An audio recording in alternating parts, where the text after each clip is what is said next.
Este domingo vamos a ver un nuevo relato de estos encuentros y desencuentros con Jesús. Yo quiero invitarlos a que leamos a Lucas capítulo 9, del verso 57 al verso 62. Lucas capítulo 9. Dice así: iban por el camino cuando alguien le dijo: te seguiré a donde quiera que vayas.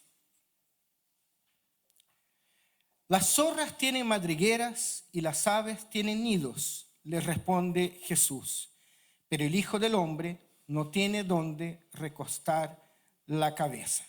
Entonces, claro, uno entiende, ¿no es cierto? Iban por el camino, va Jesús caminando, y alguien se le acerca y dice: te seguiré a donde quieras que vayas. Y esa es la respuesta de Jesús. A otro le dijo Jesús, ¿verdad? Porque él responde al primero, pero hay un segundo que él dice: sígueme. Y el Señor le contestó, sígueme, dice el Señor, y la persona le contesta: Señor, primero déjame ir a enterrar a mi padre. Y el Señor le dice: deja que los muertos entierren a sus propios muertos, pero tú ve y proclama el reino de Dios. Y hay un tercero que dice: te seguiré, Señor, pero primero déjame despedirme de mi familia. Y Jesús le responde: nadie que mire atrás después de poner la mano en el arado es apto para el reino de Dios. ¿Dónde quedó el micrófono inalámbrico que corrimos? ¿Está por ahí? ¿Sí? Por favor. El capítulo 9 se ha iniciado porque esto es el final del capítulo 9.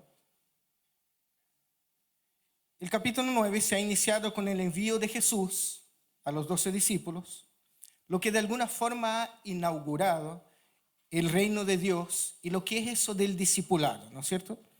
Después, Jesús ha alimentado a 5,000 hombres, más mujeres y niños, y del verso 23 al 27 ha dado un discurso respecto a negarse a sí mismo, a llevar su cruz y a perder su propia vida para salvarla. De tal manera que Jesús viene hablando de diferentes cosas, pero siempre todas estas cosas tienen que ver con el seguimiento y de cuánto cuesta seguirlo. Hasta que llegamos al verso 57. Y entonces Lucas relata el encuentro de Jesús con 3 hombres, aspirantes, vamos a decir así, candidatos a discípulos, y entrega pautas sobre cómo uno debiera vivir o sobre qué exigencias él entrega a estos futuros discípulos y en el fondo a todo el que quiera seguir a Jesús. Y entonces, a partir de este relato, de este pasaje que ya leímos, yo quiero entregar 3 enseñanzas en esta mañana. Y esto es lo primero ya que me gustaría destacar. ¿Dónde se dan estos encuentros del relato? Verso 57, ¿qué dice? ¿Por dónde iban? Por el camino. Uno a veces mistifica la vida cristiana, mistifica el culto cristiano y espera que en el culto, fíjense, pasen cosas como especiales. Queremos como sentir al Señor. Queremos, ojalá, ver ángeles o sentir que hay ángeles en nuestro medio, que sí hay, pero queremos como sentir que nos pare los pelos del brazo. ¿Les ha pasado? A mí sí, y por eso lo digo con mucha confianza. Y si no pasa algo especial, nos vamos a la casa así como... Y si alguien te pregunta en el almuerzo: ¿cómo estuvo el culto? Sí, más o menos, porque tuvo un poco fome, la verdad. porque no fue un culto emotivo. Entonces, de alguna forma, me voy a la casa como que decepcionado. Esperaba más del culto, quería que pasara algo. Pero fíjense que aquí está el Señor del universo, el Rey de Reyes, Dios mismo hecho carne, enseñando y conversando con 3 hombres. ¿Dónde? En el camino.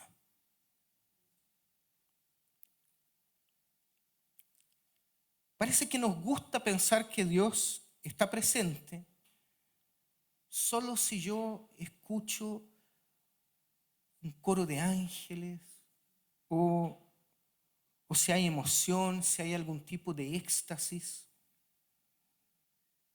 Y todo eso está muy bien. Ojo, Dios se mueve como Él quiere y donde Él quiere.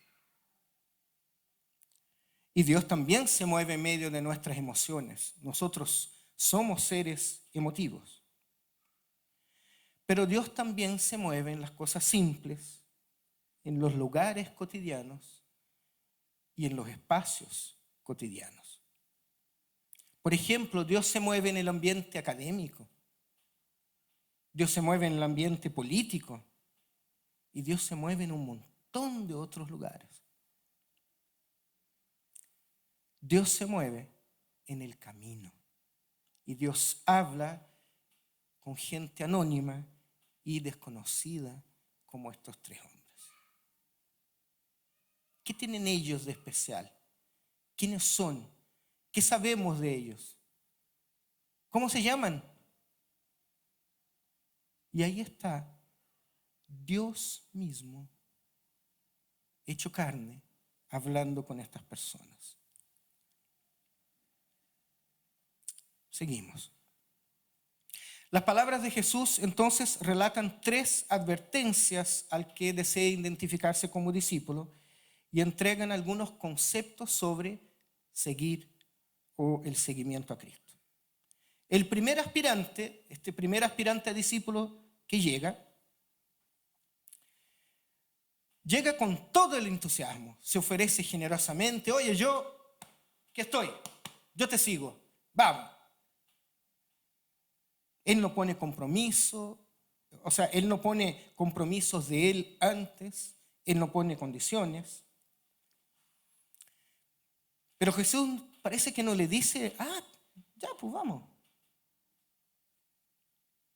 Jesús deja bien claro que ser discípulo es una cosa muy seria. No es el primer que viene así, oye, sí, buena onda, voy contigo. Espérate. El seguidor de Jesús tiene que estar preparado a quizás no tener una vida estable, sino que va a caminar, va a vivir la vida. Y eso puede significar tener problemas, tener situaciones complejas. Y en el caso de los seguidores de Jesús aquí, ellos no tenían casa, no tenían abrigo, tenían que dejar la familia, no tenían las condiciones mínimas de una vida normal. Entonces, calma, no es tan sencillo.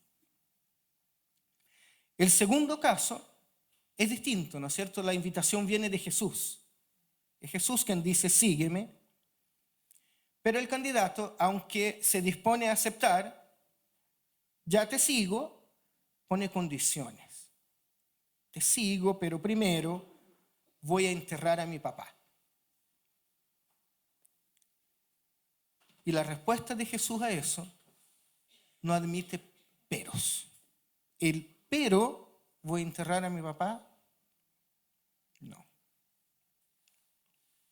Jesús dice, deja que los muertos entierren a los muertos. Lo que muestra que el seguimiento que propone Jesús puede tener unas exigencias que están incluso por encima de los vínculos familiares. Esa expresión, que es muy fuerte, deja que los muertos entierren a sus propios muertos, ha tenido, la verdad, múltiples interpretaciones. Cuando uno hace el estudio exegético de este pasaje, por ejemplo, algunos han traducido la palabra griega en una comprensión de que fuera, ¿cómo se dice en español?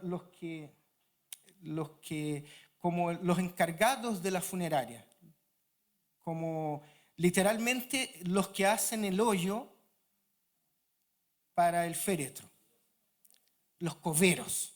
Claro, se puede haber una traducción posible, es deja que los coveros entierren a los muertos, deja que la gente de la funeraria se haga cargo. Pero la verdad es que la interpretación más aceptada hasta hoy es la que nosotros normalmente escuchamos en la iglesia evangélica. Deja que los espiritualmente muertos entierren a sus físicamente muertos. Y seguramente enterrar a los muertos era parte de su cultura también. Es la familia la llamada a enterrar a sus muertos. Entonces esto también era un tema cultural, un tema de tradiciones. Y seguramente nuestras tradiciones hoy son otras. Nosotros nos vamos a enterrar nuestros propios muertos. Pero incluso nosotros tenemos tradiciones religiosas que podemos usar como excusa para que otros nos sigan al Señor. No permitamos, por favor, que nuestras tradiciones hablen más fuerte que el Evangelio de Cristo. Que el vestir, que nuestra forma de hablar, que nuestro tipo de canto, entre otras cosas, no permitamos que todo eso sea al final impedimentos para seguir a Jesús. Y al final tenemos al tercer aspirante, que es como una síntesis de los dos anteriores, ¿no? Se asemeja al primero en la disponibilidad, él se dispone inmediatamente, pero como el segundo, pone condiciones.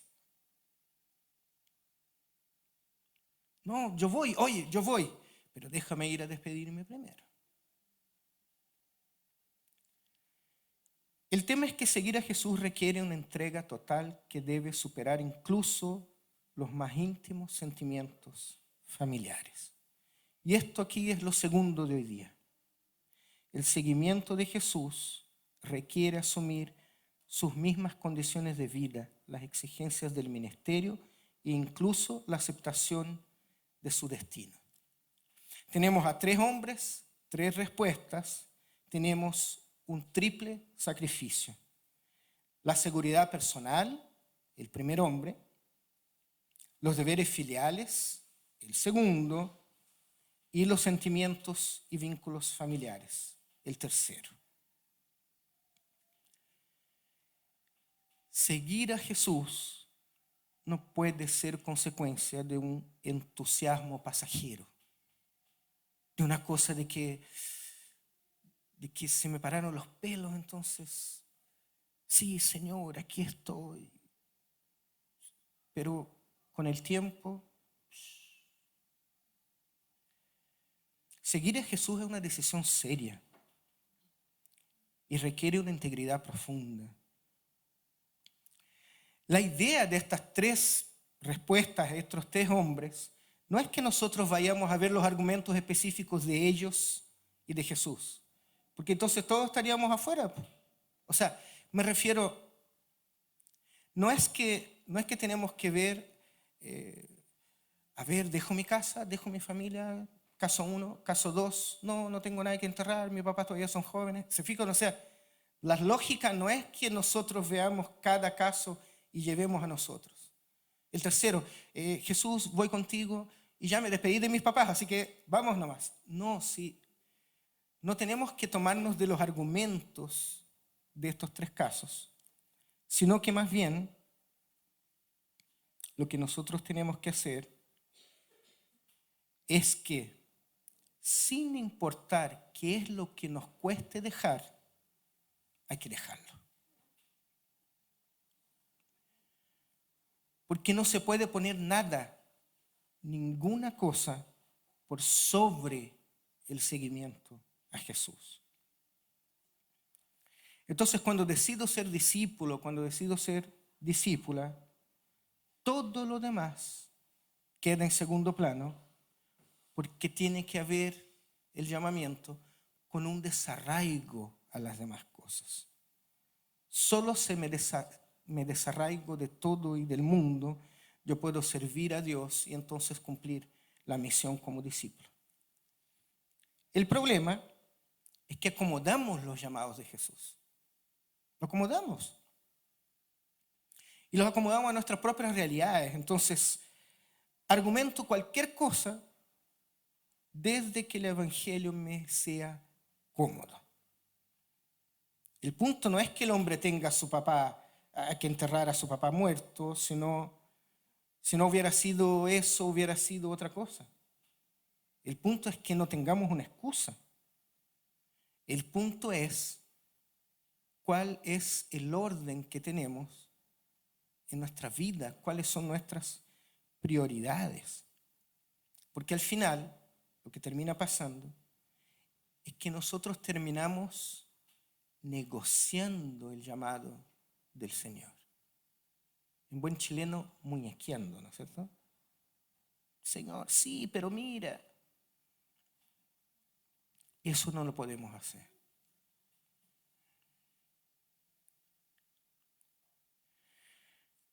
Y saben, nosotros siempre hablamos de compromiso. Pero yo voy a usar otra palabra. Consagración. Lo que nosotros debemos hacer es consagrarnos. ¿Y qué es lo que consagramos? Todo. Consagro mis bienes, consagro mi plata, consagramos nuestra familia. Pero que eso no vaya a significar que nos aislamos de todo, ¿no es cierto? Porque también podemos caer en el otro lado y dejar todo botado irresponsablemente, porque total, me estoy consagrando a Dios. No es eso. Entonces, oye, anda a trabajar, es lunes. No, porque me estoy consagrando al Señor. Voy a orar todo el día. Te van a echar de la pega. De algo viviré, el Señor saberá. No, ¿no es cierto? Sino que es todo lo contrario. Me consagro porque necesito saber cómo vivir en este mundo. Entonces me consagro porque quiero ser mejor padre, porque quiero ser mejor trabajador, porque quiero ser mejor ciudadano, porque quiero ser mejor hijo, hija.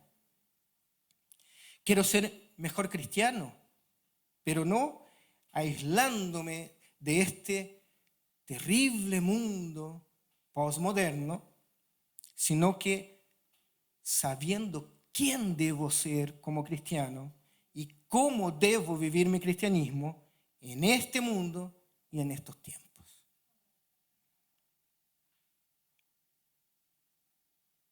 Y una última cosa que quiero conversar con ustedes esta mañana, esta tarde ya.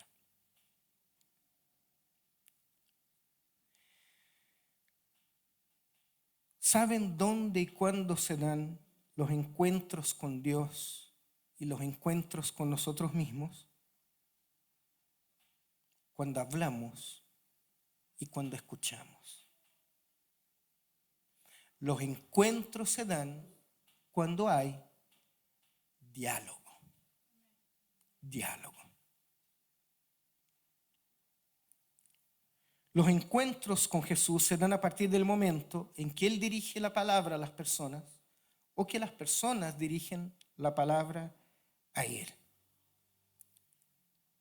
Pero el llamado siempre los alcanza en situaciones diferentes, pero casi siempre pasan por la acción del diálogo.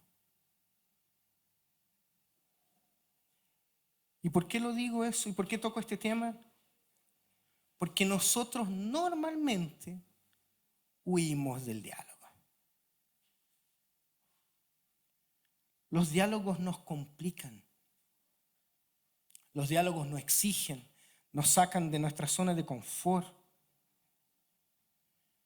Pero la verdad es que si nosotros queremos encontrarnos con Jesús y encontrarnos unos con los otros, hay que dialogar.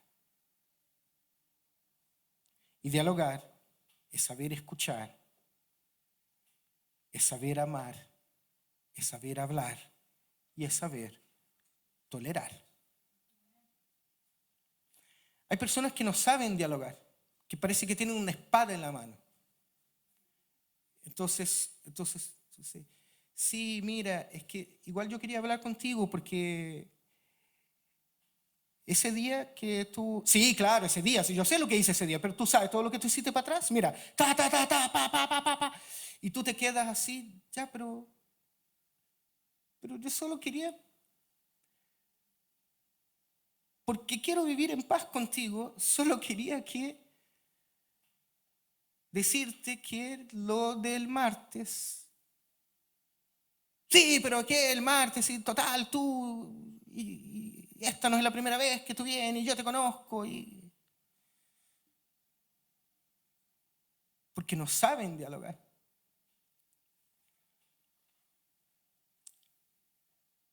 Entonces, en función de lo mismo, a veces debemos hablar incluso con quienes no queremos hablar. Un hermano, una hermana, y no hablo de aquí de la iglesia, un cuñado, una cuñada, con el papá, con una hija. Si queremos vivir tranquilos y en paz, tenemos que dialogar. Incluso miren, aquí en la iglesia, por eso pedí el micrófono. Sí. Ahí está. Supongamos que yo llegara acá en la mañana, no entra por esa puerta, ¿no es cierto? Entonces, entrar acá. ¿A qué hora parte la reunión? Pero yo llego a las 11:05. No, como soy el pastor, llego a las 11. Y entro así.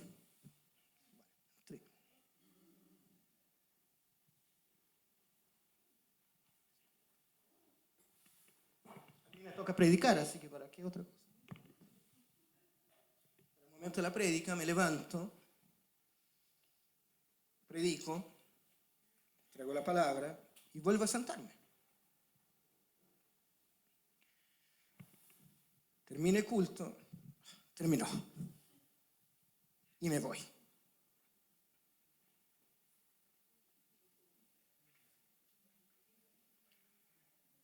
Imaginen que Luis, que tocó el piano hoy día, entra acá en la mañana.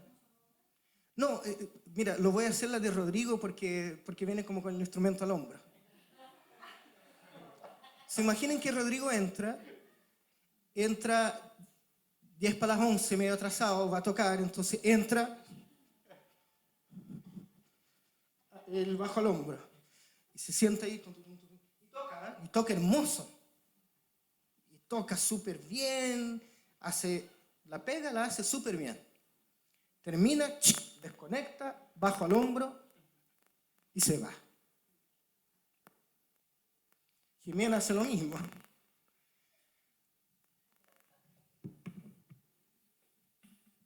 ¿A quién sirvieron ellos? Sirvieron a Dios. Sirvieron a la iglesia. Si no hablaron con nadie. No tuvieron diálogo. Entraron y salieron como si esto fuera un trámite.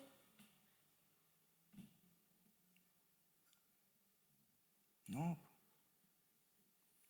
Si nosotros queremos cambios en la familia, en la sociedad y en la vida, nosotros tenemos que dialogar, aunque nos cueste. Porque no queda otra. aunque duela, aunque incluso nosotros seamos confrontados y capaz que a veces nos toque pedir perdón. Y pedir perdón incluso cuando el dañado o la dañada fuimos nosotros. Y hay que pedir perdón igual. ¿Ven que ser cristianos y cristianas es cosa de valientes? El discipulado no es así como, ay, sí, yo te sigo, vamos.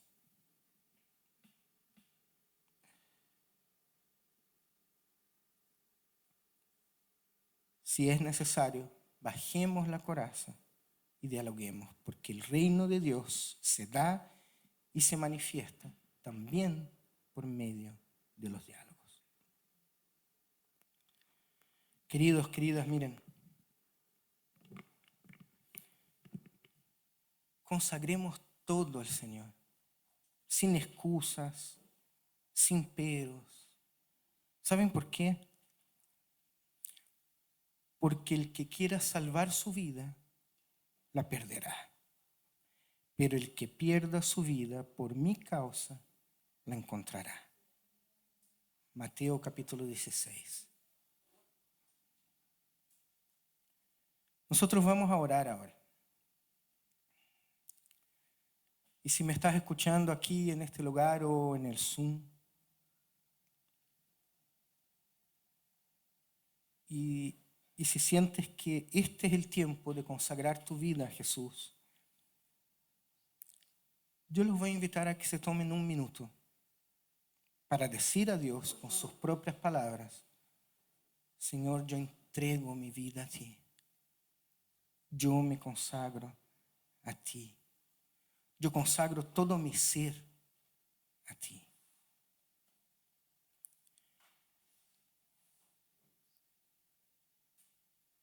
A los que quieren hacer esta oración en esta mañana, en esta tarde, yo les digo lo siguiente: ¿quieren seguir a Jesús? Dile a Él con tus propias palabras. Yo no voy a decirles qué orar. Ustedes no son robots.